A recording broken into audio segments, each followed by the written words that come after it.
ಆತ ನಿಮ್ಮನ್ನು ಬಹಳ ಪ್ರೀತಿ ಮಾಡಿದ ತಂದೆ. ಈ ಲೋಕದಲ್ಲಿ ಯಾರೂ ಪ್ರೀತಿ ಮಾಡಲಿಲ್ಲ, ಕರುಣಿಸಲಿಲ್ಲ, ಕೃಪೆ. ಅದಕ್ಕೆ ವಚನ ಹೇಳ್ತಿದೆ, ನೀವು ದೇವರ ಮಕ್ಕಳಾಗಿದ್ದೀರಿ, ದೇವರಿಂದ ಹುಟ್ಟಿದವರಾಗಿದ್ದೀರಿ. ನಿಮ್ಮಲ್ಲಿರುವಾತನು ಲೋಕದಲ್ಲಿರುವವನಿಗಿಂತಲೂ ದೊಡ್ಡವನು. Amen, hallelujah.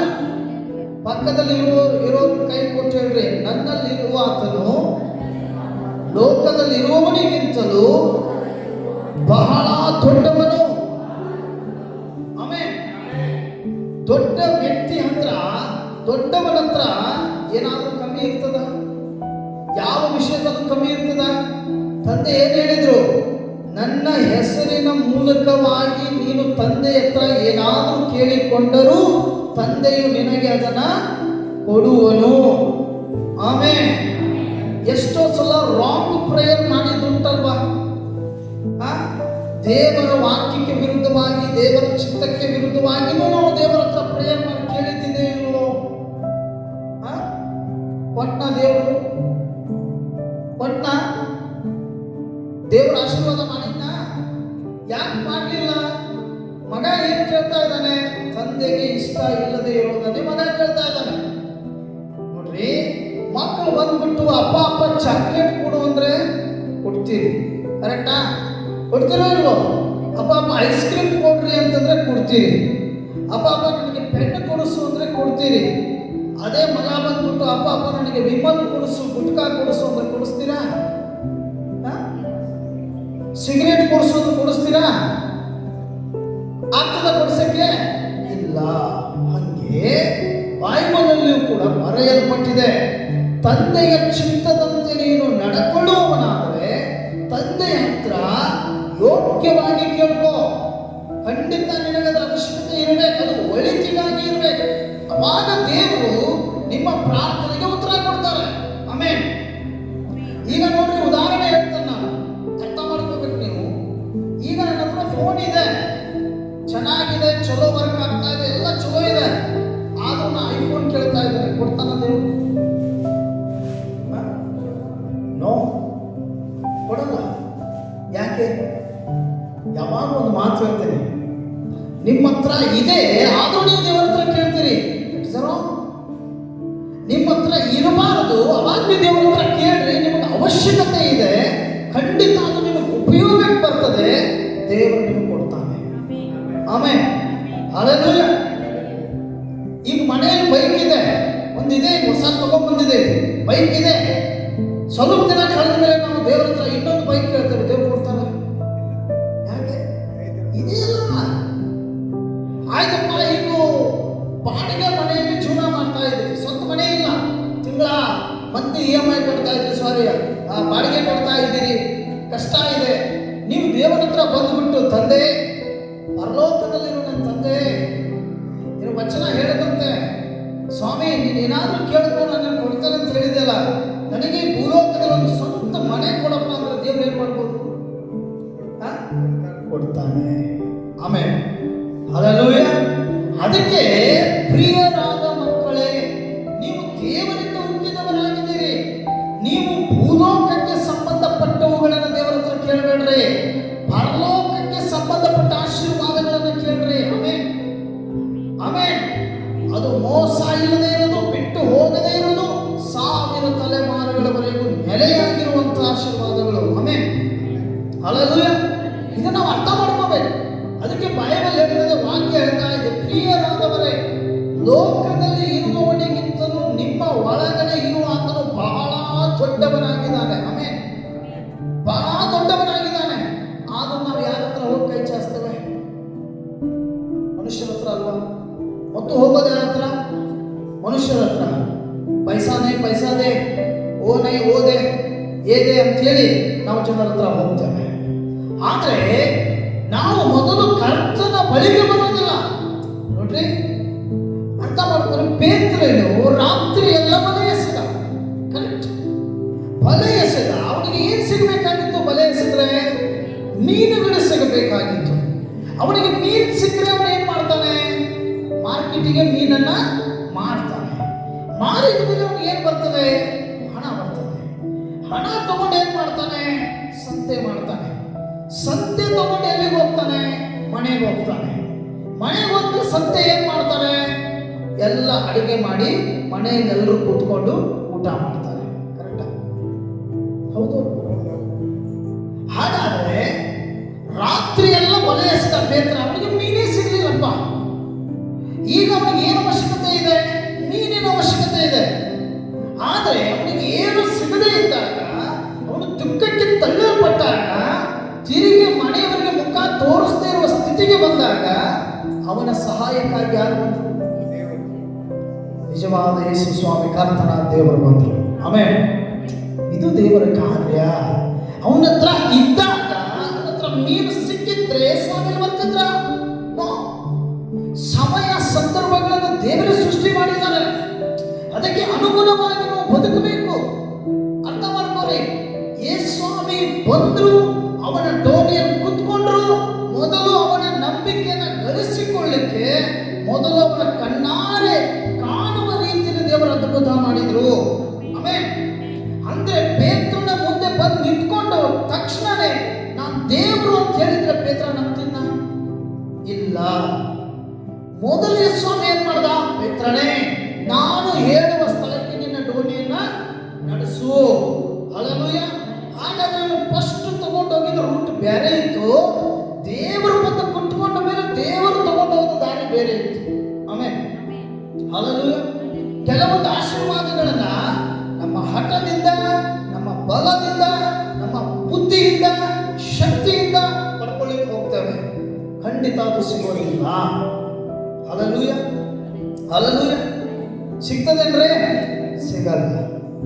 ಉದಾಹರಣೆ ನಾನು ಹೇಳಿಕ್ಕೆ ಬಯಸ್ತೇನೆ. ಯಾಕಂದ್ರೆ ನಿಮ್ಮಲ್ಲಿ ಇರುವಾತನು ಬಹಳ ದೊಡ್ಡವನು, ಆದರೂ ನೀವು ಲೋಕದ ಕಾರ್ಯಗಳಲ್ಲಿ ಬಿದ್ದಿದ್ದೀರಿ. ಲೋಕದವನ ಹತ್ರ ಹೋಗಿ ಕೈ ಚಾಚ್ತಾ ಇದ್ದಾರೆ, ಲೋಕದವನ ಹತ್ರ ಹೋಗಿ ಅಡ್ಡ ಬೀಳ್ತಾ ಇದ್ದಾರೆ. ಅದಕ್ಕೆ ಕಳೆದ ಮಾನವರು ನಾವು ನೋಡಿದ್ವಲ್ಲ, ಏನು ನೋಡಿದ್ವಿ? ಒಬ್ಬ ಮನುಷ್ಯ ಏನ್ ಮಾಡ್ಬಿಟ್ಟ? ಕಲ್ಲಿನ ಹತ್ರ ಬಂದ್ಬಿಟ್ಟು ಹನಿ ಹನಿ ಹನಿ ಚಸ್ಕೊಂಡ. ಅವನು ಎಷ್ಟೇ ಬೇಡ್ಕೊಂಡ, ಅವನಿಗೇನಾದ್ರೂ ಸಿಗ್ತಾ? ಇಲ್ಲ. ಆದ್ರೆ ಲೋಕದಲ್ಲಿ ಇರುವವನಿಗಿಂತಲೂ ನಿನ್ನ ಒಳಗಡೆ ಇರುವಾತನು ಬಹಳ ದೊಡ್ಡವನು. ನೀನು ಪ್ರಾರ್ಥಿಸಿದರೆ ನಿನಗೆ ಆಶೀರ್ವಾದ ಕೊಡುವನು. ಆಮೆನ್. ಹಲ್ಲೆಲೂಯಾ. ಹಲ್ಲೆಲೂಯಾ.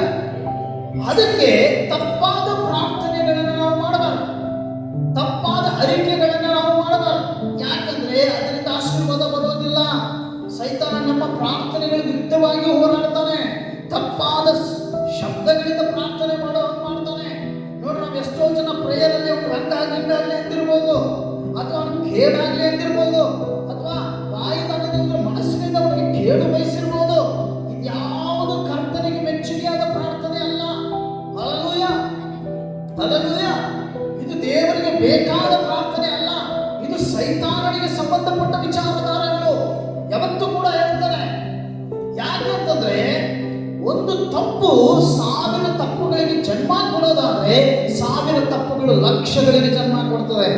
ಹಾಗಾದ್ರೆ ಒಂದು ತಪ್ಪಿನಿಂದ ಹೊರಗೆ ಬರೋದು ಈಸಿ, ಆದ್ರೆ 1000 ತಪ್ಪುಗಳಿಂದ ಹೊರಗೆ ಬರೋದು ತುಂಬಾ ಕಷ್ಟ. ಇದನ್ನ ನಾವು ಅರ್ಥ ಮಾಡ್ಕೋಬೇಕು, ತಿಳ್ಕೋಬೇಕು. ಒಬ್ಬ ಯೌವನಸ್ಥರಿಗೆ ಒಂದು ಆಶೀರ್ವಾದ ಬೇಕಿದೆ. ಆಶೀರ್ವಾದ ಏನ್ ಪಡ್ಕೋಬೇಕೀಗ ನಾವು? ವಚನ ಹೇಳ್ತದ, ನನ್ನ ಆಜ್ಞೆಗಳನ್ನು ಕೈಗೊಂಡು ನಡೆ. ಆಮೇಲೆ ನನ್ನ ಆಜ್ಞೆಗಳನ್ನು ಕೈಗೊಂಡು ನಡೆ, ಆಗ ನಿನ್ನ ಪ್ರಾರ್ಥನೆ ಕೇಳಿ ನಾನು ಸುತ್ರ ಕೊಡ್ತೇನೆ. ಆಮೇಲೆ ಆಜ್ಞೆಗಳು ಏನ್ ಹೇಳ್ತವೆ? ಆಜ್ಞೆಗಳು ಇಷ್ಟ ಹೇಳ್ತವೆ, 6 ದಿನ ನೀನು ದುಡಿಬೇಕು, ಮಗಳೇ ಮಗನೇ 7ನೇ ದಿನ ನೀನು ನನ್ನ ಆಲಯಕ್ಕೆ ಬರಬೇಕು. ಆಮೇಲೆ ಆಲಯಕ್ಕೆ ಯಾಕೆ ಬರಬೇಕು? ಉದಾಹರಣೆ, ಸಂತೆಯಲ್ಲಿ ಚೀಲ ಖಾಲಿಯಾಗಿದೆ. ಸಂತೆಗೆ ಹೋಗೋಕ್ಕಿಂತ ಮುಂಚೆ ಮನೆಯಲ್ಲಿ ನಾವು ಒಂದು ಚೀಲ ತಗೊಂಡ್ರೆ ಸಂತೆ ಮಾಡ್ಲಿಕ್ಕೆ ಹೋಗ್ಬೇಕು ಅಂತೇಳಿ ಚೀಲ ಖಾಲಿ ಇರ್ತದೆ ಇಲ್ವೋ? ಸಂತೆ ಮಾಡ್ಕೊಂಡು ಮನೆಗೆ ಬರುವ ಚೀಲ ಏನಾಗಿರ್ತದೆ? ತುಂಬಿರ್ತದೆ. ನೀವು ಆಲಯಕ್ಕೆ ಬರುವಾಗ ರಿಕಾಮಿ ಬಂದಿದ್ದೀರಿ, ಬರಿದಾಗಿ ಬಂದಿದ್ದೀರಿ. ವಾಪಸ್ ಹೋಗುವಾಗ ವಿಶೇಷವಾದ ಒಂದು ಅಭಿಷೇಕದೊಂದಿಗೆ, ಪ್ರಸನ್ನತೆಯೊಂದಿಗೆ ಹೋಗ್ತೀರಿ. ಆಮೇಲೆ ಹಲ್ಲೆಲೂಯಾ. ತುಂಬಲ್ಪಟ್ಟವರಾಗಿ ಹೋಗ್ತೀರಿ. ಯಾಕೆ? ದೇವರ ಆಶೀರ್ವಾದ ಇದೆ ಅನ್ನೋದೊಂದು ನಿನಗೆ ಗೊತ್ತಾಗಲ್ಲ, ಸೈತಾನ ತಿಳಿದಿರ್ತದೆ. ನಂಬಲಾರದ ಎಷ್ಟೋ ಜನರಿಗೆ ಕಾಣ್ತಿರ್ತದೆ. ನಿನ್ನ ಮುಖದ ಮೇಲಿರೋ ಪ್ರಸನ್ನತೆ ಕತ್ತಲೆಯಲ್ಲಿ ಜನರಿಗೆ ಕಾಣ್ತಿರ್ತದೆ. ಆದ್ರೆ ಆಲಯಕ್ಕೆ ಬರೋ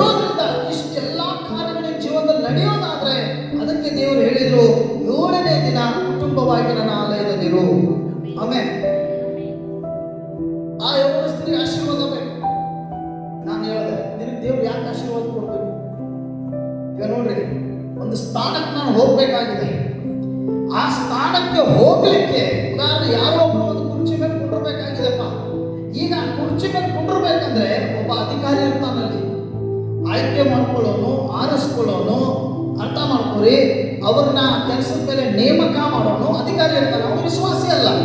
ಹಲಲೂಯಾ.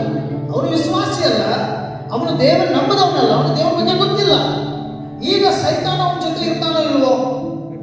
ಸಹಜವಾಗಿ ಅವನಿಗೆ ಲೋಕದ ವಿಚಾರಗಳಿರ್ತವೆ. ಈಗ ಈ ವ್ಯಕ್ತಿ ಹೋಗಿ ನಿಂತ್ಕೊಂಡ್ಬಿಟ್ಟು ಸಾರ್ ನನಗೊಂದು ಒಳ್ಳೆ ಕೆಲಸ ಕೊಡಿ ಅಂದಾಗ ಅವನೇ ಅಂತಾನೆ, ಕೆಲಸ ಇಲ್ಲಪ್ಪ ಮನೆಗೆ ಹೋಗು ಅಂತಾನೆ, ವೇಕೆನ್ಸಿ ಇಲ್ಲ ಮನೆಗೆ ಹೋಗು ಅಂತಾನೆ. ಅರ್ಥ ಆಯ್ತಾ? ಇವನು ಆಮೇಲೆ ಏನ್ ಮಾಡ್ತಾನೆ? ಸಂಡೆ ಬಿಟ್ಬಿಟ್ಟು ಉಳಿದ ದಿನ ದೇವರ ಮುಂದೆ ಮನೆಯಲ್ಲಿ ಪ್ರಾರ್ಥನೆ ಪ್ರಾರ್ಥನೆ ಪ್ರಾರ್ಥನೆ ಮಾಡ್ತಾನೆ. ದೇವರ ಕೆಲಸ ಕೊಡು, ಕೆಲಸ ಕೊಡು, ಕೆಲಸ ಕೊಡು, ಕೆಲಸ ಕೊಡು. ಅದ್ಭುತ. ಸಂಡೆ ಬಂತ, ಇವನು ಬೇರೆ ಕೆಲಸಕ್ಕೆ ಹೋಗ್ತಾನೆ, ಚರ್ಚೆಗೆ ಬರಲ್ಲ. ಈಗ ನೀವ್ ಹೇಳ್ರಿ, ಇವನು ಅಲ್ಲಿಗೆ ಹೋಗ್ಬೇಕಂದ್ರೆ ಡೈರೆಕ್ಟ್ ಆಗಿ ಇವನ ಅಧಿಕಾರಿ ಹತ್ರ ಹೋದ್ರೆ ಅವ್ನ ಕೆಲಸ ಸಿಗ್ತದ? ಸಿಗಲ್ಲ. ನೋಡ್ರಿ, ಫರೋಹನ ಹೃದಯ ಕಲ್ಲಾಗಿತ್ತು, ದೇವರು ಕಠಿಣ ಮಾಡಿದ್ದಂತೆ. ಮೋಶೆ ಹೋಗೋವನು ವಾಪಸ್ ಬರೋನು, ಮೋಶೆ ಹೋಗೋವನು ವಾಪಸ್ ಬರೋನು. ಯಾಕಂದ್ರೆ ಒಂದ್ಸಲ ನಿನ್ನ ಇಸ್ರಾಯೇಲನ್ನ ಬಿಟ್ಬಿಡ್ತೀನಿ ತಗೊಂಡೋಗ ಅನ್ನವ, ಬೆಳಿಗ್ಗೆ ಬಂದವ್ರು ಕರ್ಕೊಂಡೋಗಕ್ಕೆ ಬಂದ್ರೆ ನಾನು ಬಿಡಲ್ಲ ಅನ್ನವ. ಮತ್ತೆ ಮರನೇ ದಿನ ಅನ್ನವ ತಗೊಂಡೋಗು ಅನ್ನವ, ಬೆಳಿಗ್ಗೆ ಬಂದು ಕರ್ಕೊಂಡ್ರೆ ಬಿಡಲ್ಲ ಅನ್ನವ.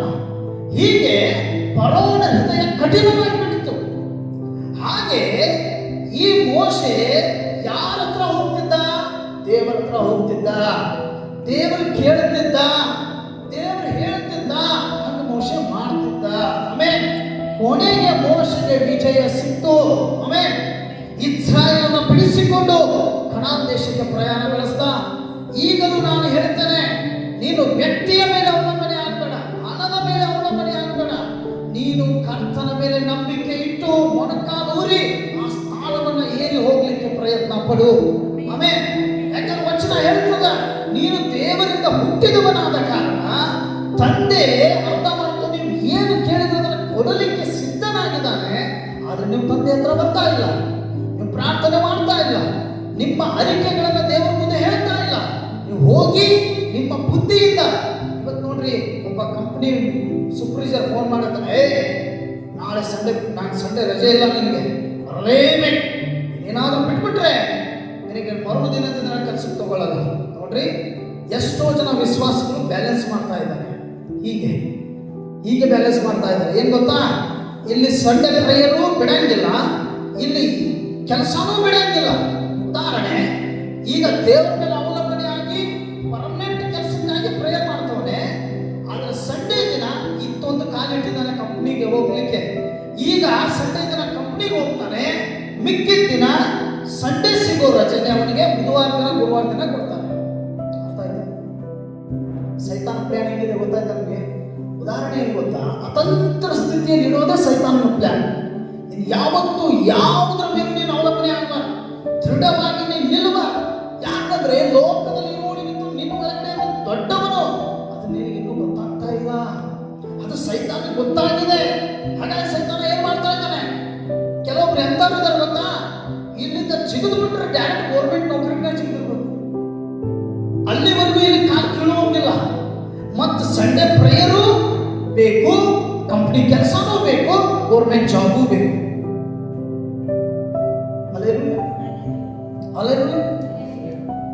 ಇಂಥವರು ಎಷ್ಟೇ ಗೋಗರದು ಪ್ರಾರ್ಥಿಸಿದರೂ ಕರ್ತನವರ ಪ್ರಾರ್ಥನೆ ಕೇಳುವುದಿಲ್ಲ. ಯಾಕೆ? ಎರಡು ಮನಸ್ಸುಳ್ಳವನ ಆರಾಧನೆ, ಎರಡು ಮನಸ್ಸುಳ್ಳವನ ಪ್ರಾರ್ಥನೆ ಕರ್ತನ ಪಾದ ಸನ್ನಿಧಿ ಮುಟ್ಟುವುದಿಲ್ಲ. ಈಗಲೂ ಹೇಳ್ತೇನೆ, ಯಾರಾದರೂ ಯಾವುದೋ ಒಬ್ಬ ವ್ಯಕ್ತಿಗೆ ಅವನು ಹೋಗಲಪ್ಪ ಜಾಗಕ್ಕಂತೇಳಿ ಯಾರು ಸಪೋರ್ಟ್ ಮಾಡ್ತಿದ್ರೆ ಅವನ ಮೇಲೆ ಅವಲಂಬನೆ ಆಗ್ಬೇಡ. ನಿನ್ನ ಪರಿಶ್ರಮ, ನಿನ್ನ ಉಪವಾಸ ಪ್ರಾರ್ಥನೆ, ನಿನ್ನ ನ್ಯಾಯಬದ್ಧತೆ ಸೇವೆ, ನಿನ್ನ ಕರ್ತನ ಆಜ್ಞೆಗಳನ್ನು ಕೈಗೊಂಡು ನಡೆಯೋದೇ ನಿನ್ನನ್ನು ಅಲ್ಲಿಗೆ ತಗೊಂಡೋಗಿ ಕುಂಡಿಸ್ತದೆ ಅನ್ನೋದು ಮರಿಬೇಡ. ದೇವರು ಮನಸ್ಸು ಮಾಡಿದ್ರೆ ಎಂಥ ಅಧಿಕಾರಿಯ ಹೃದಯದಲ್ಲಾದರೂ ಮಾತಾಡಿ ಜಾಯ್ನಿಂಗ್ ಲೆಟರ್ ನೀನು ಮನೆಗೆ ಕಳಿಸ್ತಾನೆ ದೇವರು. ಆಮೇಲೆ ಆದ್ರೆ ಇವತ್ತು ಏನಾಗ್ತಾ ಇದೆ? ಎಷ್ಟೋ ಸಂಪತ್ ದಿನಗಳನ್ನು ತಪ್ಪಿಸಿ ದೇವರ ಆಜ್ಞೆಯನ್ನು ಮುರಿದು ಶಾಪ ಆ ಜಾಗ ಇಟ್ಟಾನ? ಇಡ್ತಾನೇನ್ರಿ? ಇಟ್ಟಿದ್ದೆ ಆದ್ರೆ ನನ್ನ ಜೀವನದಲ್ಲೂ ಸಂಡೇ ಪ್ರೇಯರ್ ಬರಲ್ಲ. ಯಾಕೆ ಹೇಳ್ರಿ? ನಾ ಸಂಡೇ ಪ್ರೇಯರ್ ತಪ್ಪಿಸು ನನಗಂತ ಕೆಲಸ ಸಿಗ್ತಲ್ಲ. ಅವನಿಗೆ ದೇವ್ರ ಮೇಲೆ ಇರೋ ಗೌರವ ಹೋಯ್ತು, ದೇವ್ರ ಮೇಲಿರೋ ನಂಬಿಕೆ ಹೋಯ್ತು. ಅದಕ್ಕೆ ನಾನು ಹೇಳ್ತೇನೆ, ಮರಳಿನಿಂದ ಕಟ್ಟಿದ ಮನೆ ಬಿದ್ದು ಹೋಗುವ ಮನೆ, ಬಂಡೆಯ ಮೇಲೆ ಕಟ್ಟುವ ಮನೆ ಎಂದು ಬೀಳಲಾರದ ಮನೆ. ಯಾವ ಮನೆ ಕಟ್ಟಲಿಕ್ಕೆ ಸಿದ್ಧನಾಗಿದ್ದು ಅರ್ಥ ಮಾಡ್ಕೋ. ಎಲ್ಲ ಕೊಟ್ಟು ವ್ಯಕ್ತಿಗಳನ್ನ ಹಚ್ಚಿ ಏನೇನೋ ಮಾಡಿ ನಾನು ಕೂತ್ಕೊಂಡೆ ಇಟ್ಕೋ. ಕೆಳಗಡೆ ಇರೋ ಅಧಿಕಾರಿ ಏನ್ ಮಾಡ್ತಾನೆ ಗೊತ್ತಾ? ಯಾವಾಗ ಕೆಡವಿ ನಿನ್ನನ್ನು ತಪ್ಪಿ ತಾನು ಹೋಗ್ತಾನೆ ಗೊತ್ತಿಲ್ಲ. ಅದಕ್ಕೆ ನಾನು ಹೇಳಿಕ್ಕೆ ಬಯಸ್ತೇನೆ, ಸೈತಾನನ ವಿಚಾರಧಾರೆಗಳಿಂದ ಯಾರು ಓಡ್ಲಿಕ್ಕೆ ಹೋಗ್ಬೇಡ್ರಿ. ಅವನು ಕಳ್ಳ, ಮೋಸ, ವಂಚಿಸೋನು. ಯಾವಾಗ ನೀವು ಕೈ ಬಿಟ್ಟು ನರಕಕ್ಕೆ ದೊಬ್ಬಿ ಹೋಗ್ತಾನೆ ಹೇಳಕ್ಕಾಗಲ್ಲ. ಆದ್ರೆ ಕೊನೆಯವರೆಗೂ ನಂಬಿಗಸ್ತನಾಗಿ ನಿಮ್ಮ ಜೊತೆ ಬರುವ ದೇವರಂದ್ರೆ ಯೇಸುಸ್ವಾಮಿ ಒಬ್ಬರೇ. ಆಮೇಲೆ ನಿಮ್ಮನ್ನ ಕೈ ಬಿಡದೆ ನಿಮ್ಮನ್ನ ಕೊನೆಯವರೆಗೂ ನಡೆಸಿ ನಿಮ್ಮನ್ನ ಮತ್ತೆ ಸ್ವರ್ಗದ ರಾಜ್ಯದಲ್ಲಿ ಬಾ ಮಗನೇ ಅಂತ ಸೇರಿಸಿಕೊಳ್ಳುವ ನಂಬಿಗಸ್ತನಾದ ದೇವರು ಅಂದ್ರೆ ಯೇಸುಸ್ವಾಮಿ ಒಬ್ಬರೇ. ಆಮೇಲೆ ಆ ಮಾರ್ಗದಲ್ಲಿ ಇರೋರು ಖಂಡಿತವಾಗಿ ಆಶೀರ್ವದಿಸಲ್ಪಡ್ತಾರೆ. ಇವತ್ತು ಉದಾಹರಣೆ, ಗಿನಿಶಾಸ್ತ್ರ ಹೇಳೋರು ಇದ್ರು, ಈಗ ಬಹಳ ಕಡಿಮೆ ಆಗಿದ್ದಾರೆ. ಗಿನಿಶಾಸ್ತ್ರ ಹೇಳೋರು ಹೋಗಿ ಹಿಂಗ ಆದಿಯಲ್ಲಿ ದೊಡ್ಡ ದೊಡ್ಡ ಸರ್ಕಲ್ಗಳಲ್ಲಿ ಅಲ್ಲಿ ಇಲ್ಲಿ ಕುಂಡಿರ್ತಿದ್ರು. ಗೊತ್ತಿದೆಯಲ್ಲ ನಿಮಗೆ? ಕುಂಡಿರ್ತಿದ್ರು. ಒಂದು 20 ರೂಪಾಯಿ 30 ರೂಪಾಯಿ ಮೊದಲು ಕೊಡಬೇಕು ರೊಕ್ಕ. ಕೊಟ್ಟ ಮೇಲೆ ಆ ಪಂಜರದಲ್ಲಿರೋ ಗಿಳಿಯನ್ನು ತೆಗೆದ್ಬಿಟ್ಟು ಅದರಲ್ಲಿರೋ ಪುಸ್ತಕಗಳನ್ನು ತೆಗೆದ್ಬಿಟ್ಟು ನೋಡ್ರಿ, ಯಾರೇ ಗಿನಿಶಾಸ್ತ್ರ ಕೇಳಕ್ ಹೋದ್ರು ನೆಗೆಟಿವೇ ಹೇಳ್ತಾರೆ. ಅರ್ಥ ಆಯ್ತಾ? ನಿನಗೆ ಒಳ್ಳೇದಾಗ್ತದೆ, ನಿನ್ಗೆ ಚಲೋ ಆಗ್ತದೆ ಅಂದ್ರೆ ಆಯ್ತು ಬಿಡಪ್ಪ ಅಂತ ಹೋಗ್ತಾನೆ. ಇಲ್ಲ ನೀನು ಹಂಗೆ ಮಾಡಿದ್ದಾರೆ, ನೀನು ಹಿಂಗೆ ಮಾಡಿದ್ದಾರೆ ಅಂದ್ರೆ ಅವನು ಅಲ್ಲೇ ಸ್ಟಾಪ್ ಆಗ್ತಾನೆ. ಅವನಿಗೆ ಭಯ ಸ್ಟಾರ್ಟ್ ಆಗ್ತದೆ. ಅವಾಗ ಅವನು ಏನು ಮಾಡ್ತಾನೆ? ಗಿನಿಶಾಸ್ತ್ರ ಹೇಳೋರೆ ಪರಿಹಾರ ಏನು ಅಂತ ಕೇಳ್ತಾನೆ. ಅವಾಗ ಅವನು ಹೇಳ್ತಾನೆ, ಪರಿಹಾರ ಏನುವಾಗ ಕೊಳ್ಳಾಗಿ ಏನಾದ್ರು ಇದೆಯಾ, ಕೈಯಾಗಿರೋದು ಬಂಗಾರ ಹಾಕಿದಾನ, ಹೆಂಗೆ ರಿಚ್ಚಿದಾನ, ಫಸ್ಟ್ ಅದನ್ನು ನೋಡಿಕೊಂಡು ಇದಕ್ಕೆ ಪರಿಹಾರ ನಿಮ್ಮ ಮನೆಗೆ ಬರಬೇಕು, ನಾವು ಅಲ್ಲಿ ಒಂದು ದೊಡ್ಡ ಹೋಮ ಮಾಡಬೇಕು, ಏನೇನೋ ಮಾಡಬೇಕು, ಅವಾಗ ನಿಮಗೆ ಬಿಡುಗಡೆ ಸಿಗ್ತದೆ ಅಂತಾನೆ. ಅಲ್ಲಿಗೆ ಒಂದು ದಾರಿ ಸರಳ ಆಯಿತು. ಅರ್ಥ ಮಾಡ್ಕೋರಿ, ಮನುಷ್ಯರು ನಾವು ಯಾರು ಕೂಡ ಯಾರ ಭವಿಷ್ಯವನ್ನು ಕಟ್ಟಲಿಕ್ಕೆ ಇಲ್ಲಿ ಬಂದಿಲ್ಲ. ದೇವರು ಸತ್ಯ ಸ್ವರೂಪನು, ಆತನ ಆದ್ಯ ಸ್ವರೂಪನು, ಆತನು ವಾಗ್ದಾನ ಮಾಡೋ ದೇವರು. ಆತನ ಹೃದಯ ಕೇಳಿದ್ದಾನೆ, ನಿಮ್ಮ ಒಳ್ಳೆ ನಂಬಿಕೆ ಕೇಳಿದ್ದಾನೆ, ನಿಮ್ಮ ಒಳ್ಳೆ ಸೇವೆ ಕೇಳಿದ್ದಾನೆ. ಅದನ್ನ ನೀವು ಕೊಡುವುದಾದ್ರೆ ಖಂಡಿತವಾಗಿಯೂ ಕೆಟ್ಟದೇನೇ ಸಂಭವಿಸೋದಿದ್ರು ಅದನ್ನು ತೆಗೆದಾಕಿ ದೇವರು ಆ ದಿನವನ್ನು ಒಳ್ಳೆ ದಿನವಾಗಿ ನಿಮ್ಮ ಜೀವಿತ ತರ್ತಾರೆ. ಆಮೆನ್. Hallelujah, hallelujah. ಇವತ್ತು ಜನ ಹತ್ತ ವಿಚಾರಧಾರೆಗಳಿಗೆ ಹೆಚ್ಚು ಪ್ರಾಧಾನ್ಯತೆ ಕೊಡ್ತಾ ಇದ್ದಾರೆ. ನಾನು ಒಬ್ಬರು ನೋಡಿದೆ ಈ ವಾರದಲ್ಲಿ, ನಮ್ಮ ಮಿಸ್ಸಸ್ ನಾವು ಬೈಕ್ ಮೇಲೆ ಹೋಗ್ಬೇಕಾದ್ರೆ ಒಬ್ಬರು ನೋಡಿದೆ.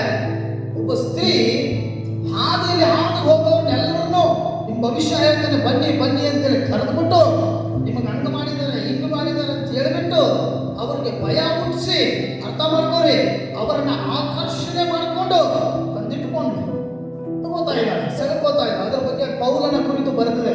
ಒಬ್ಬ ಸ್ತ್ರೀ ಪೌಲನ ಹಿಂದೆ ಹಂಗೆ ಮಾಡ್ತಿದ್ರು. ಆದ್ರೆ ಕರೀತಾ ಇದ್ದಾಳೆ, ಅವಳ ಮನೆಯಲ್ಲೇ ಅವರಲ್ಲೇ ಇರೋರು ಯಾರು ಕೂಡ ಆಶೀರ್ವದಿಸಲ್ಪಟ್ಟಿಲ್ಲ. ಬೇರೆಯವರಿಗೆ ದಾರಿ ತೋರಿಸೋಳು, ಬೇರೆಯವರ ಭವಿಷ್ಯ ಹೇಳೋಳು, ತನಗೇನಾದೀತು ಅನ್ನೋದನ್ನೇ ಗೊತ್ತಿಲ್ಲ. ಬೈಬಲ್ ನಮಗೂ ಹೇಳ್ತದ, ನಿಮಗೂ ಹೇಳ್ತದ, ನಾಳೆ ಏನಾಗುವುದು ನಿಮಗೆ ಗೊತ್ತಿಲ್ಲ. ಓಲೆ ಪಾಲಾಗಿ ಹೋಗುವ ನೀವುಗಳು, ಗಾಳಿ ಬಂದಾಗ ತೂರಿಕೊಂಡು ಹೋಗುವ ತಂಟಿಗೆ ಸಮಾನರಾದ ನೀವುಗಳು ನಾಳೆ ಏನಾಗುವುದು ತಿಳಿಯದ ಕಾರಣ ಈಗಲೇ ಎಚ್ಚರವಾಗಿದ್ದುಕೊಂಡು ಕರ್ತನಲ್ಲಿ ಪ್ರಾರ್ಥಿಸ್ರಿ. ಆಮೇನ್, ಆಮೇನ್. ಏನಾಯ್ತು ಪರಿಸ್ಥಿತಿ ಗೊತ್ತಾ? ಯಾಕಂದ್ರೆ ಒಂಥರ ಅಂತರ್ಯುದ್ಧ ಇದು. ಇದು ಸಾಮಾನ್ಯವಾದದ್ದಲ್ಲ. ಕ್ರಿಸ್ತನ ಬಳಿಗೆ ಬರುವಾಗ ನಿನಗೆ ಈ ಲೋಕದ ಸಂಪತ್ತು ಸಿಗಲಿಲ್ಲ, ಈ ಲೋಕದ ಕಾರ್ಯಗಳು ಸಿಗಲಿಲ್ಲ, ನಿನಗೆ ನಿಜವಾದ ಜ್ಞಾನ ಪ್ರಕಟವಾಯಿತು, ನೀನು ನಿಜವಾದ ಮನುಷ್ಯನಾದೆ. ದ್ವೇಷ ಹೋಯಿತು, ಅಸೂಯೆ ಹೋಯಿತು, ತುಚ್ಛತೆಗಳು ಹೋದವು, ಕೆಟ್ಟ ವಿಚಾರಧಾರೆಗಳು ಹೋದವು. ನಾನು ಮನುಷ್ಯ, ನಾನು ಈ ಸಮಾಜದಲ್ಲಿ ಮನುಷ್ಯನಾಗಿ ಬದುಕಬಲ್ಲೆ, ಎಲ್ಲರನ್ನು ಪ್ರೀತಿಸಬೇಕು, ದ್ವೇಷ ಮಾಡಬಾರದು. ಯೇಸುಸ್ವಾಮಿ ಒಬ್ಬರೇ ನಮ್ಮನ್ನು ಪ್ರೀತಿಸಿದ ದೇವರು.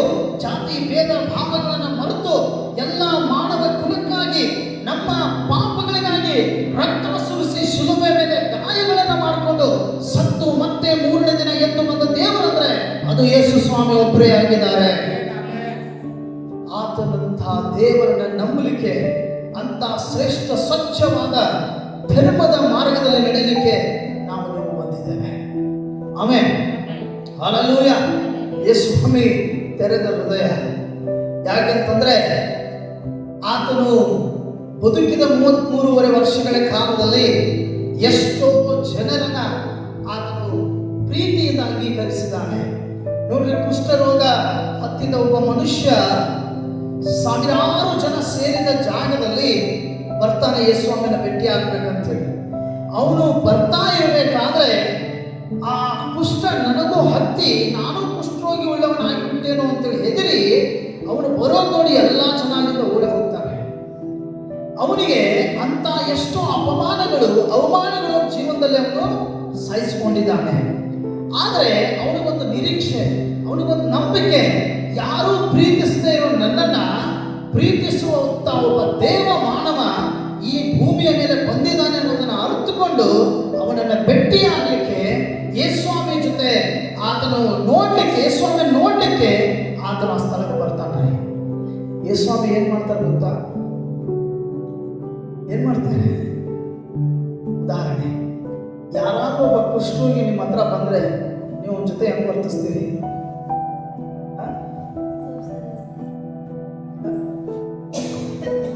ಹೆಂಗ್ ವರ್ತಿಸ್ತೀರಿ? ಕೈ ಕೊಡಕ್ ಬಂದ್ರೆ ಇಲ್ಲ, ಮಾಸ್ಕ್ ಹಾಕೊಳ್ಳೋದು, ಏನೇನೋ ಮಾಡೋದು, ಅಥವಾ ಕೊಟ್ಟು ಗಿಟ್ರೆ ಅಕಸ್ಮಾತ್ ಹೋಗಿ ವಾಶ್ ಮಾಡ್ಕೊಳ್ಳೋದು. ಯೇಸುಸ್ವಾಮಿ ಏನ್ ಮಾಡಿದ್ರು? ಆ ಕುಷ್ಠರೋಗಿಯನ್ನು ನೋಡ್ಬಿಟ್ಟು ಬಾ ಮಗನೇ ಅಂತೇಳಿ ತಗೊಂಡ್ರು. ಆಮೆನ್. Hallelujah, hallelujah. ಬಾ ಮಗನೇ, ಈ ಲೋಕದಲ್ಲಿ ನನಗೆ ಯಾವ ಸುಖಗಳು ಸಿಕ್ಕಿಲ್ಲ, ಬಾ, ನಾನೇ ನೋಡಿದ್ದೇನೆ, ಈ ಜನ ನಿನ್ನ ನೋಡ್ಬಿಟ್ಟು ಓಡಿ ಹೋದ್ರು, ಬಾ ಅಂತೇಳಿ ಅವನ ತಪ್ಪಿಕೊಂಡು ಆಗ ಅವನಿಗೆ ಅಂಟುಕೊಂಡಂತಹ ರೋಗ ಬಿಟ್ಟು ಹೋಗಿದ್ರೆ. ಆಮೆನ್. ಎಲ್ಲರಿಗಿಂತಲೂ ಬಹಳ ಶುಭ್ರವಾದ ವ್ಯಕ್ತಿಯಾದ, ಅವನ ದೇಹ ಅಷ್ಟು ಕಾಂತಿ ಉಳ್ಳ ದೇಹವಾಯಿತು. ಇತರರು ಓಡಿ ಹೋದವರಿಗಿಂತಲೂ ಇವನು ಬೆಳ್ಳಗಾಗಿ ಕಾಣಕ್ಕೆ ಸ್ಟಾರ್ಟ್ ಮಾಡ್ದ. ಅಂದ್ರೆ ಮನುಷ್ಯನ ಬುದ್ಧಿ ಹೇಗಿದೆ ಅಂದ್ರೆ, ಚೆನ್ನಾಗಿ ಕಂಡ್ರೆ ಅವನನ್ನ ಹೃದಯದಲ್ಲಿ ಇಟ್ಕೋತಾರೆ, ಸ್ವಲ್ಪ ಸರಿ ಕಾಣಲಿಲ್ಲ ಅಂದ್ರೆ ಅವನನ್ನ ತುಚ್ಚಾಗಿ ನೋಡ್ತಾರೆ. ಸೊ ಇಂಥ ಭಾವನೆ ಯಾವತ್ತೂ ದೇವ ಜನರಲ್ಲಿ ಬರಬಾರದು. ಯೇಸುಸ್ವಾಮಿ ಹೃದಯ ಎಂಥ ಹೃದಯ ಅಂದ್ರೆ, ಮನುಷ್ಯ ತಳ್ಳಲ್ಪಟ್ಟವನನ್ನೇ ಮತ್ತೆ ಪ್ರೀತಿಸುವವರನ್ನು ಅಂಗೀಕರಿಸಿದ ಹೃದಯ. ಆಮೆನ್. ಮನುಷ್ಯನನ್ನ ತಳ್ಳಿದ, ಸ್ವೀಕರಿಸಲಿಲ್ಲ, ಅವನ ದ್ವೇಷಿಸಿದ, ಆದ್ರೆ ಯೇಸುಸ್ವಾಮಿ ಅಂತ ವ್ಯಕ್ತಿಯನ್ನು ಪ್ರೀತಿಸಿದ. ಆಮೆನ್. ಹಲ್ಲೆಲೂಯಾ. ಅರ್ಥ ಮಾಡ್ಕೊಳ್ಳಿ, ಅವನು ಕುಷ್ಠ ಬಿಡುಗಡೆ ಆಗ್ತದೆ. ಅವನು ಅವತ್ತಿನಿಂದ ಯೇಸುಸ್ವಾಮಿಯನ್ನು ಹಿಂಬಾಲಿಸುವ ವ್ಯಕ್ತಿ ಆಗ್ತಾನೆ.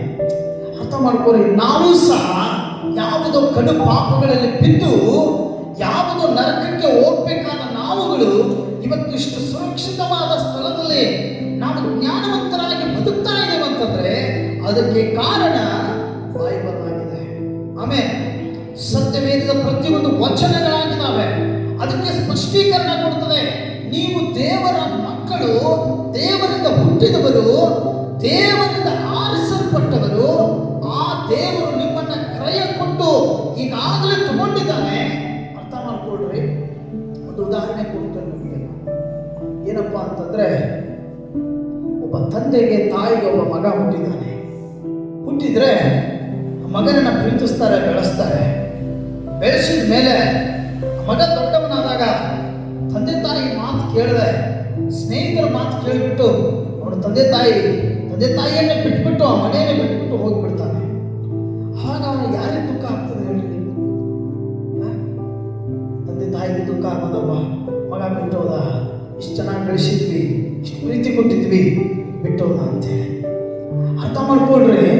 ಹಾಗೆ ತಂದೆಯ ದೇವರು ನೀನು ಪಾಪಿಯಾದಾಗ ತನ್ನ ವಾಕ್ಯವನ್ನು ಶುದ್ಧೀಕರಿಸಿ ನಿನ್ನನ್ನು ಪರಿಶುದ್ಧರನ್ನಾಗಿ ಮಾಡಿ ತಿಪ್ಪಿನಿಂದ ನಿನ್ನನ್ನು ಮೇಲಕ್ಕೆತ್ತಿ ನಿನ್ನನ್ನು ಈ ಸಮಾಜದಲ್ಲಿ ಬದುಕುವ ಹಾಗೆ ಮಾಡಿ ಗಣನೆಗೆ ಬಾರದು ನಿನ್ನನ್ನು ಘನವಂತನಾಗಿ ಮಾಡಿ ತಂದು ನಿಲ್ಲಿಸಿ ಎಲ್ಲವನ್ನು ಕೊಟ್ಟು ನಿನ್ನ ನಡೆಸ್ತಾ ಇರಬೇಕಾದ್ರೆ ಲೋಕದ ಜನರ ಮಾತನ್ನ ಕೇಳಿ ಪ್ರೀತಿ ಕೊಟ್ಟ ದೇವರನ್ನ ಬಿಟ್ಟು ಓಡಿ ಹೋಗ್ತಾರಲ್ಲ, ಅವ್ರ ಕುರಿತು ದೇವರಿಗೆ ದುಃಖ ಆಗ್ತದೆ. ಅಲ್ಲೂ ಒಬ್ಬ ತಂದೆಗೆ ಇಬ್ಬರು ಮಕ್ಕಳು. ಒಬ್ಬ ಮಗ ಏನ್ ಮಾಡ್ದ? ಕೇಳಿ ಪಟಿಂಗನಾಗಿ ದೂರ ದೇಶಕ್ಕೆ ಹೋಗಿ ಹಣ ಎಲ್ಲ ಖರ್ಚು ಮಾಡಿ ಅಲ್ಲಿ ಅನ್ನಕ್ಕೂ ನೀರಿಗೂ ತುತ್ತು ಅನ್ನಕ್ಕೂ ಕೂಡ ಪರದಾಡುವ ಸ್ಥಿತಿಗೆ ಬಿದ್ದಾಗ ಅವನಿಗೆ ತಂದೆ ನೆನಪಂತಂತೆ. ಅದಕ್ಕೆ ನಾನು ಹೇಳಿಕ್ಕೆ ಬಯಸ್ತೇನೆ, ಇವತ್ತು ನೀವು ಸುರಕ್ಷಿತವಾದ ಸ್ಥಳದಲ್ಲಿ ಇದ್ದೀರಿ ಅಂದ್ರೆ ಆ ಸುರಕ್ಷತೆಯನ್ನು ನೀವು ಕಾಪಾಡಿಕೊಳ್ಳೋದು ನಿಮಗೆ ಬಹಳ ಮುಖ್ಯ. ಯಾಕೆಂತಂದ್ರೆ ಈ ಪ್ರಾಪಂಚಿಕ ಜೀವನದಲ್ಲಿ ಮ್ಯಾಚಿಂಗ್ ಮಾಡಿ ತೋರಿಸೋರು ಬಹಳ ಜನ ಇದ್ದಾರೆ. ಅದಕ್ಕೆ ಕೆಳಗಡೆ ಏನು ಬರ್ತದೆ ಗೊತ್ತಾ ನಿಮಗೆ? ನಿಮ್ಮಲ್ಲಿರುವಾಗಲೂ ಹೆಚ್ಚಿನವನಾಗಿರುವುದರಿಂದ ನೀವು ಆ ಸುಳ್ಳು ಪ್ರಮಾದಿಗಳನ್ನು ಜಯಿಸಿದ್ದೀರಿ. ಹಲ್ಲೆಲೂಯಾ. ಸುಳ್ಳು ಪ್ರಮಾದಿಗಳನ್ನು ಜಯಿಸಿದ್ದೀರಿ. ನಿನಗೆ ಹಂಗಾಗ್ತದೆ, ಹಿಂಗಾಗ್ತದೆ, ಅದಾಗ್ತದೆ, ಇದಾಗ್ತದೆ. It's wrong. ಯಾವುದೇ ಪ್ರವಾದನೆ ಮನುಷ್ಯ ಬುದ್ಧಿಯಿಂದ ಬರ್ತಾ ಇದ್ರೆ ಅದು ಯಾವ ಕಾರ್ಯವನ್ನು ಸಂಭವಿಸುವುದಿಲ್ಲ. ಯಾಕೆಂತಂದ್ರೆ ಪ್ರವಾದಿಗಳು ಯಾವತ್ತೂ ಸುಳ್ಳು ಹೇಳೋದಿಲ್ಲ. ಪ್ರವಾದನೆ ಮಾಡೋನು ಪ್ರವಾದನಾತ್ಮಕವಾದಂಥ ವರವನ್ನು ಹೊಂದಿದವನಾಗಿ ಅದು ಯೋಗ್ಯವಾದ ಸಮಯದಲ್ಲಿ ಅದನ್ನು ಅವನು ಆತ್ಮನ ಮೂಲಕವಾಗಿ ನುಡಿಯುವವನಾಗಿರ್ತಾನೆ. ಹಲ್ಲೆಲೂಯಾ. ಈಗ ಇಂಥ ಸುಳ್ಳು ಪ್ರವಾದಿಗಳಿದ್ದಾರೆ, ಇಂಥ ಮ್ಯಾಜಿಕ್ ಮಾಡಿ ತೋರಿಸೋರಿದ್ದಾರೆ. ನಾನು ಯೂಟ್ಯೂಬಲ್ಲಿ ಸಹ ಬಹಳ ವಿಧವಾಗಿ ನೋಡ್ತಾ ಇದ್ದೆ ಪ್ರಿಯ ಬಂಧುಗಳೇ. ಯಾಕೆ ಅಂತಂದ್ರೆ ಬೈಬಲ್ ಸ್ಪಷ್ಟೀಕರಣ ಕೊಡ್ತದೆ. ಎಷ್ಟೋ ಜನ ಯೇಸು ಸ್ವಾಮಿ ಹತ್ರ ಬಂದ್ರು, ನಂಬಿಕೆಯನ್ನು ದೇವರ ಮುಂದೆ ತೋರಿಸಿದ್ರು, ಅದ್ಭುತ ಹೊಂದ್ಕೊಂಡ್ರು, ಗುಣ ಹೊಂದ್ಕೊಂಡ್ರು, ಆರೋಗ್ಯ ಪಡ್ಕೊಂಡ್ರು, ಬಿಡುಗಡೆ ಹೊಂದ್ಕೊಂಡ್ರು, ಯೇಸು ಸ್ವಾಮಿಯನ್ನ ಹಿಂಬಾಲಿಸಿದ್ರು. ನಾವು ನಿಮಗೇನು ಹೇಳ್ತೇವೆ ಅಂದ್ರೆ ಪಾಸ್ಟರ್ ಮೇಲೆ ನೀವು ಅವಲಂಬಿತರಾಗಬೇಡ್ರಿ. ಅರ್ಥ ಮಾಡ್ಕೋರಿ, ನೀವು ಬಂದಿರುವುದು ದೇವರ ಹತ್ರ, ಯೇಸು ಸ್ವಾಮಿ ಹತ್ರ, ಆತನ ಪವಿತ್ರ ಆಲಯದಲ್ಲಿದ್ದೀರಿ. ನಿಮ್ಮ ಅದ್ಭುತ ನೀವೇ ಹೊಂದ್ಕೋಬೇಕು. ಆಮೇಲೆ ನಿಮ್ಮ ಬಿಡುಗಡೆ ನಿಮ್ಮ ಹತ್ರನೇ ಇದೆ. ನೀವು ಇನ್ನೊಬ್ಬರ ಯಾಕೆ ಡಿಫೆಂಡ್ ಆಗ್ತೀರಿ? ಒಂದು ಕಾಲ ಊರು ಬೇಕು, ಆಶೀರ್ವಾದ ಬೇಕಾ, ಅದನ್ನು ಪಡ್ಕೋಬೇಕಾ, ಹೆಂಗ್ ಪಡ್ಕೋಬೇಕು? ಅದೇ ದಾರಿಯಲ್ಲಿ ಹೋಗಿ, ವಚನ ಹೇಳುವ ಮಾರ್ಗದಲ್ಲಿ ಹೋಗಿ ಆಶೀರ್ವಾದಗಳನ್ನು ನಾವು ಪಡಿಬೇಕು. ಆಮೇಲೆ ಹಲ್ಲೆಲೂಯಾ. ಅದಕ್ಕೆ ವಚನ ಸ್ಪಷ್ಟೀಕರಣ ಕೊಡ್ತದೆ. ಮತ್ತೆ ಮೀಕನು ಬರೆದ ಗ್ರಂಥದಲ್ಲಿ 7ನೇ ಅಧ್ಯಾಯ 8ನೇ ವಚನ ಹೇಳ್ತಂತ ನೋಡ್ರಿ, ತೆಗಿರಿ ಬೇಗ. ಮೀಕನು ಬರೆದ ಗ್ರಂಥದಲ್ಲಿ 7ನೇ ಅಧ್ಯಾಯ 8ನೇ ವಚನ ಹೇಳ್ತದ.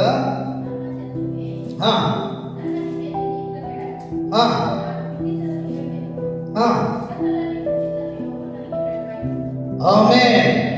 ನನ್ನ ಶತ್ರುವೇ ನನ್ನ ನೋಡಿ ಹಿಗ್ಗಬೇಡ.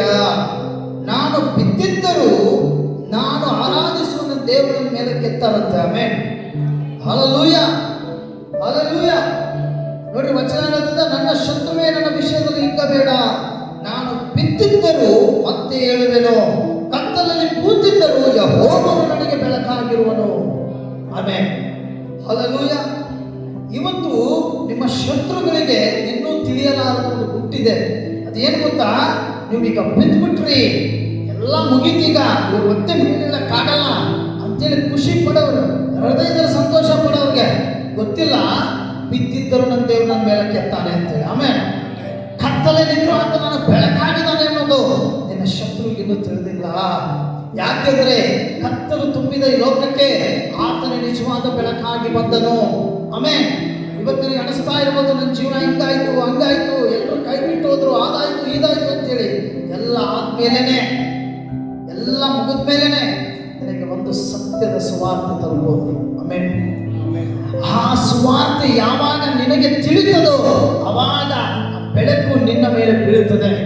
ಆ ಬೆಳಕು ಯಾವಾಗ ನಿನ್ನ ಮೇಲೆ ಬೀಳುತ್ತದೋ, ನೀನು ತಿಪ್ಪೆಯಲ್ಲಿ ಬಿದ್ದವನಾಗಿದ್ದರೂ ಮತ್ತೆ ದೇವರು ನಿನ್ನ ಮೇಲೆ ಕೆತ್ತಾರೆ. ಹಲ್ಲೆಲೂಯಾ. ಅರ್ಥ ಮಾಡ್ಕೊಳ್ರಿ.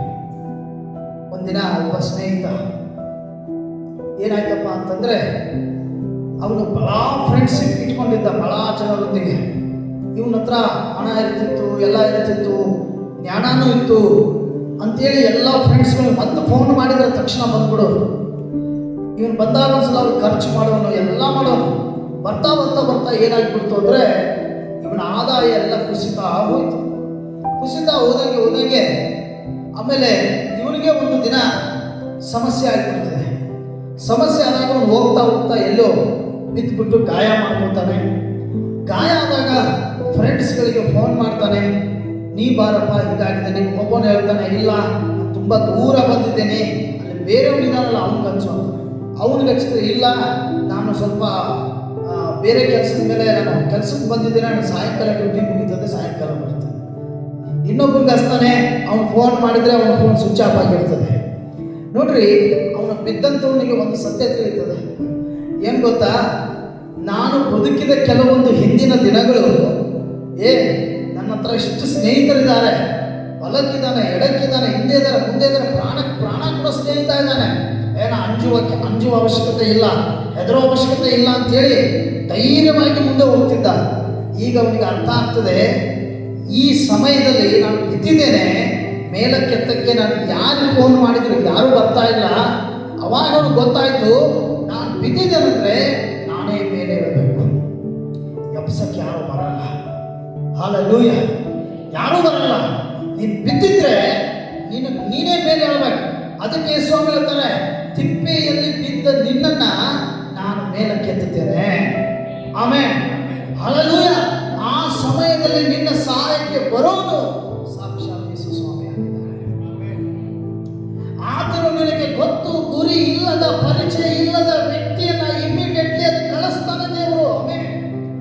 ಅವನು ಬಂದು ನಿನಗೆ ನೀರು ಕೊಟ್ಟು ನಿನ್ನ ಗಾಯದ ಮೇಲೆ ಬಲ ಹಚ್ಚಿ ನಿನ್ನನ್ನು ಎಬ್ಬಿಸಿ ತಗೊಂಡೋಗಿ ಹಾಸ್ಪಿಟಲ್ ಅಡ್ಮಿಟ್ ಮಾಡಿ ಆ ಹಣವನ್ನು ಅವನು ಕಟ್ಟಿ ಇನ್ನೂ ಬೇಕಾದರೆ ಹೇಳಿ ಕೊಡುತ್ತೇನೆ ಅಂತ ಹೇಳಿ ಹೋಗುವಂತ ಹೃದಯವಂತಿಕೆ ಉಳ್ಳ ವ್ಯಕ್ತಿಯನ್ನ ನಿನ್ನ ಕಷ್ಟ ಕಾಲದಲ್ಲಿ ದೇವರು ಕಳಿಸ್ತಾರೆ.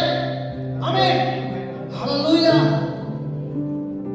ಬೈಬಲ್ ಹೇಳುತ್ತದೆ, ಒಬ್ಬ ವ್ಯಕ್ತಿಯನ್ನ ಅವನ ಹತ್ರ ಇರುವ ಕಳ್ಳರು ಏನ್ ಮಾಡ್ತಾರೆ, ಅವನು ಹೋಗ್ಬೇಕಾದ್ರೆ ಅವನಲ್ಲಿರುವುದನ್ನ ಕದ್ಕೊಂಡು ಅಷ್ಟೇ ಹೋಗಿಬಿಡೋದಿಲ್ಲ, ಅದನ್ನ ಕದ್ಕೊಂಡು ಅವನಿಗೆ ಗಾಯವಾಗುವಷ್ಟು ಹೊಡೆದು ಅವನನ್ನು ಅಲ್ಲೇ ಒಗೆದು ಹೋಗ್ತಾರೆ. ಅವನು ಆ ಗಾಯದಲ್ಲಿ ಬಿದ್ದು ಒದ್ದಾಡ್ತಿರ್ತಾನೆ. ಒಬ್ಬ ವ್ಯಕ್ತಿ ಬರ್ತಾರೆ, ಇಬ್ರು ಅವನ ನೋಡಿ ಏನೂ ಸಹಾಯ ಮಾಡದೆ ಓರೆಯಾಗಿ ಹೋಗ್ತಾರೆ. ಇನ್ನೊಬ್ಬನು ಬರ್ತಾನೆ, ಅವನ ನೋಡ್ತಾನೆ, ಏನೂ ಸಹಾಯ ಮಾಡದೆ ಓರೆಯಾಗಿ ಹೋಗ್ತಾನೆ. ಆದರೆ ಒಬ್ಬ ವ್ಯಕ್ತಿ ಕತ್ತೆಯನ್ನು ತಗೊಂಡು ಅದರಲ್ಲಿ ಸಾಮಾನುಗಳನ್ನು ಹಾಕಿ ತನ್ನ ಊರಿಗೆ ಹೋಗ್ತಿರ್ತಾನೆ. ಅವನು ಬಂದುಬಿಟ್ಟು ಅವನು ಆ ಗಾಯದಲ್ಲಿ ಬಿದ್ದು ಒದ್ದಾಡುವುದನ್ನು ನೋಡಿ ಕನಿಕರಿಸಿ ಅವನಿಗೆ ನೀರು ಕೊಟ್ಟು ಅವನ ಗಾಯಗಳಿಗೆ ಸ್ವಲ್ಪ ಮಲಾಮಚ್ಚಿ ತಗೊಂಡೋಗಿ ವೈದ್ಯರ ಹತ್ರ ತಗೊಂಡು ಹೋಗ್ತಾನೆ. ತಗೊಂಡು ಹೋಗ್ಬಿಟ್ಟು ಹೇಳ್ತಾನೆ, ಏನಂತೇಳಿ, ಇವನಿಗೆ ಸರಿಯಾಗಿ ಟ್ರೀಟ್ಮೆಂಟ್ ಕೊಡು, ಇನ್ನೂ ಹಣ ಬೇಕಾದ್ರೆ ನನಗೆ ತಿಳಿಸು, ನಾನು ಕೊಡ್ತೇನೆ ಅಂತ ಹೇಳಿ ಅವನಿಗೆ ಉಪಕಾರ ಮಾಡಿ ಅಲ್ಲಿಂದ ಹೊರಟು ಹೋಗ್ತಾನೆ. ಈಗ ನೀವು ಹೇಳ್ರಿ, ಇದ್ರಾಗೆ ಯಾರು ಶ್ರೇಷ್ಠರು? ಬಂದುಬಿಟ್ಟು ಓರೆಯಾಗಿ ಹೋದವನು ಶ್ರೇಷ್ಠನ? ಹಾಗಾದ್ರೆ ನೀವು ಹೇಳ್ರಿ, ಯಾರ ಹತ್ರ ಹೃದಯ ಇದೆ? ಯೇಸು ಸ್ವಾಮಿದು. ಹೇಳ್ರಿ, ಹಣ ಇದ್ದವನ ಹತ್ರ ಇಂತಹ ಹೃದಯ ಬರಲಿಕ್ಕೆ ಸಾಧ್ಯ ಇಲ್ಲ, ಇಂಥ ಕರುಣೆ ಬರಲಿಕ್ಕೆ ಸಾಧ್ಯ ಇಲ್ಲ.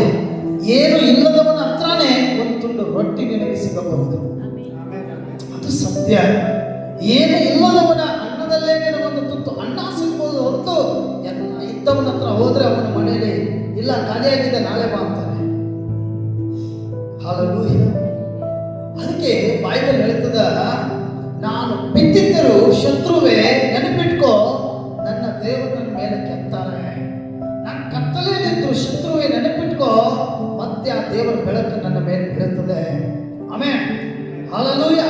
ಅದಕ್ಕೆ ಆ ವಿಶ್ವಾಸ, ನಂಬಿಕೆ ನಿಮ್ಮಲ್ಲಿ ಇದ್ರೆ ಖಂಡಿತವಾಗಿ ದೇವರು ನಿಮ್ಮನ್ನ ಮೇಲೆ ಕೆತ್ತಾರೆ.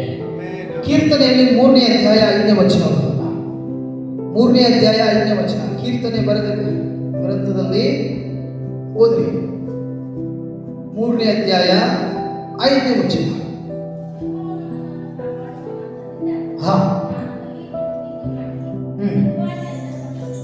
ಆಮೆನ್.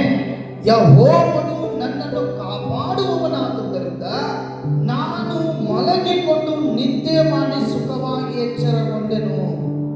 Amen, amen. ನೋಡ್ರಿ, ನಾವು ನಿದ್ರಾವಸ್ಥೆಗೆ ಹೋಗ್ತೇವೆ, ನಮ್ಮ ಶರೀರ ನಿದ್ರೆಗೆ ತಳ್ಳಲ್ಪಡ್ತದೆ.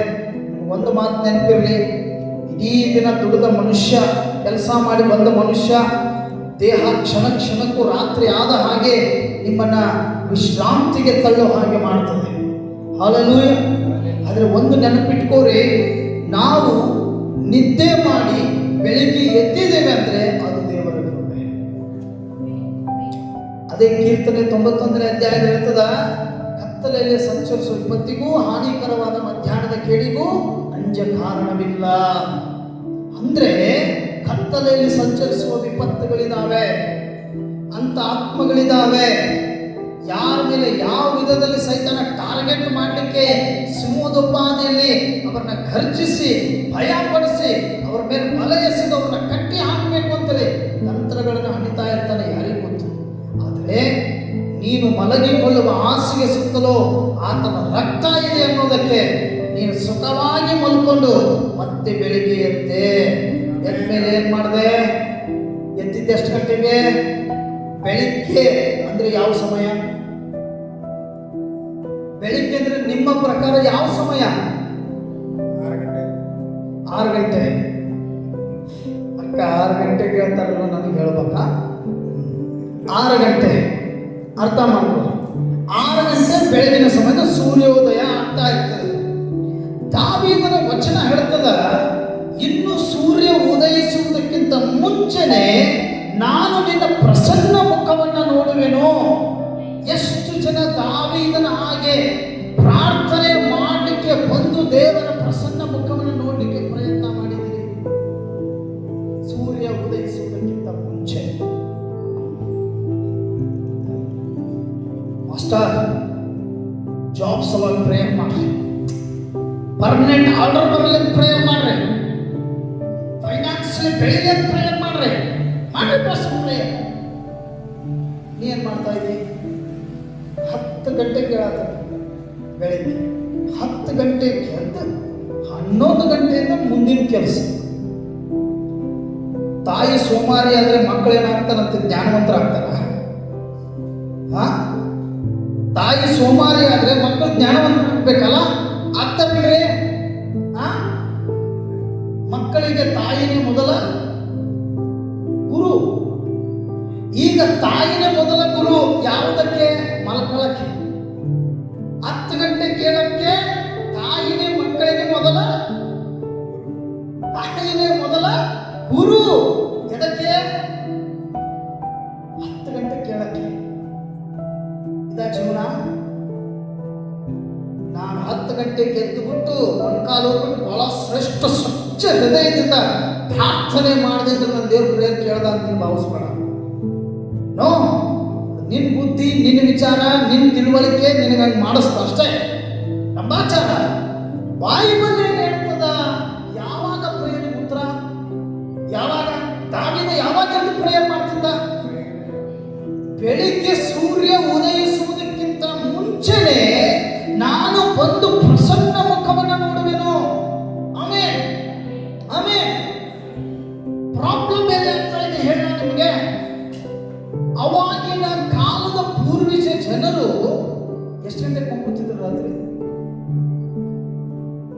ನನ್ನ ಪ್ರಕಾರ 9:30 ಊಟ ಮಾಡಿದ್ರ 10 ಗಂಟೆ ಎಲ್ಲ ಕ್ಲೋಸ್, ಹೋಟೆಲ್ ಬಂದ್. ಯಾಕೆ ಕೊಂಡ್ಕೊತಿದ್ರು ಗೊತ್ತಾ? 5 ಗಂಟೆಗೆ ಎದ್ದು 5:30ಗೆ ರೊಟ್ಟಿ ಬಡಿಯಕ್ಕೆ ಸ್ಟಾರ್ಟ್ ಮಾಡಬೇಕು. 6 ಗಂಟೆಗೆ ರೊಟ್ಟಿ ಗಂಟು ಕೈಯಲ್ಲಿ ಇರ್ತಿತ್ತು.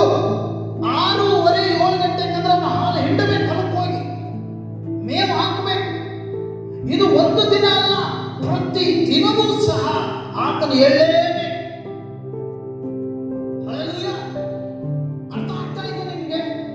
ಪ್ರಾಣಿಗಳು ಯಾವತ್ತಾದ್ರೂ 10 ಗಂಟೆಗೆ ಎದ್ದು ನೋಡಿದ್ದೀರಾ? ಪಕ್ಷಿಗಳು ಯಾವತ್ತಾದ್ರೂ 11 ಗಂಟೆ ಕೂಡು ಬಿಟ್ಟು ಹೊರಗೆ ಬಂದಿದ್ದು ನೋಡಿದ್ದೀರಾ? ಹಲೋ, ಅದಕ್ಕೆ ಬೈಬಲ್ ಯಾರಿಗೆ ಹೋಲಿಸ್ತದ ಗೊತ್ತಾ? ಏ ಸೋಮಾರಿಯೇ, ಇರುವೆಯನ್ನಾದರೂ ನೋಡಿ ನೀನು ಬುದ್ಧಿ ಕಲಿ. ಆ ಇರುವೆಗಿರುವಷ್ಟು ತಿಳುವಳಿಕೆ ಜ್ಞಾನವೂ